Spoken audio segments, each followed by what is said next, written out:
Hi, today I will be talking about the legacy of Jack Welch in management.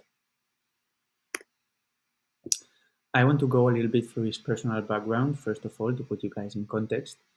Welch was a prominent and controversial figure during his tenure as CEO of General Electric from 1981 to 2001. He closed factories, laid off workers, and presented a vision of growing fast in a slow growth economy. He was also active as a public speaker and writer, co-authoring, uh, co-authoring two books with his wife, Susie Welch. Um, this is super important. I'm going to talk a little bit about management style and his major guiding principles. There are five. Firstly, we have the rank and Yang system. Um, he was a strong advocate of a system where employees were ranked, okay, and the bottom performing 10% were regularly dismissed. So basically, he kicked them off. He believed in rewarding top performers generously and encouraging competition with the company. On the second place, we have continuous improvement and restructuring. Welch was known for his commitment to constant change and restructuring. He believed that a company should always strive to be number one or two in its market or exit the business. He initiated a massive downsizing effort, selling off non-core businesses and investing in high-growth areas. On the third place, we have strong emphasis on shareholder value. Jack was a proponent of maximizing shareholder value, and so he focused on improving efficiency, cost-cutting, and increasing profitability to drive up General Electric's stock price. Then we also have the boundaryless organization. He encouraged a culture of openness where ideas could flow freely across traditional organizational boundaries and where hierarchy was minimized. And last but not least, leadership development. He was strongly dedicated to developing cadre of leaders within the company. He introduced the famous 20-70-10 model, which identified the top 20% of employees for further investment, the middle 70% for development, and the bottom 10% for removal. Jack Welch received praise and criticism for his management style, both of them. What was he praised for? Um, we have financial performance, of course.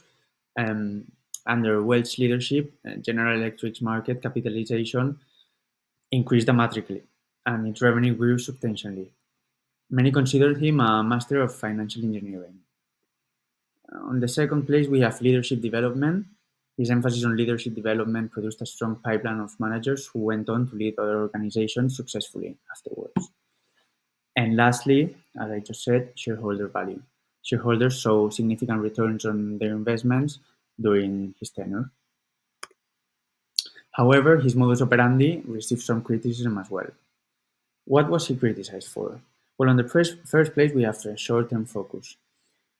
His relentless focus on quarterly earnings and stock price was criticized for prioritizing short-term gains over long-term sustainability.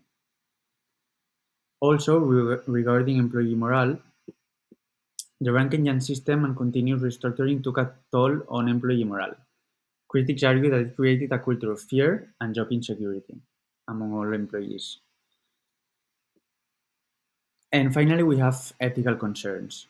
Welch faced criticism for certain ethical issues during his time at General Electric, including the company's involvement in price-fixing scandals and environmental pollution. Today, opinions on Jack Welch and his management style are mixed. Some still view him as an iconic and successful CEO, while others criticize his methods for their impact on employee welfare and long-term business sustainability. The social consequences of Welch management style are complex. While his focus on shareholder value and cost-cutting led to improved financial and performance and returns for investors, it also contributed to a more ruthless corporate culture. The emphasis on competition and the regular culling of underperforming employees had a negative impact on job security, employee, and well-being. Additionally, the short-term focus on earnings may have hindered innovation and long-term business strategies. In contemporary discussions on management, many leaders are looking for a balance between financial performance and employee well-being, sustainability, and ethical business practices. Welch's legacy, therefore, continues to be a subject of debate in the corporate world. Thank you so much for your attention. That's it.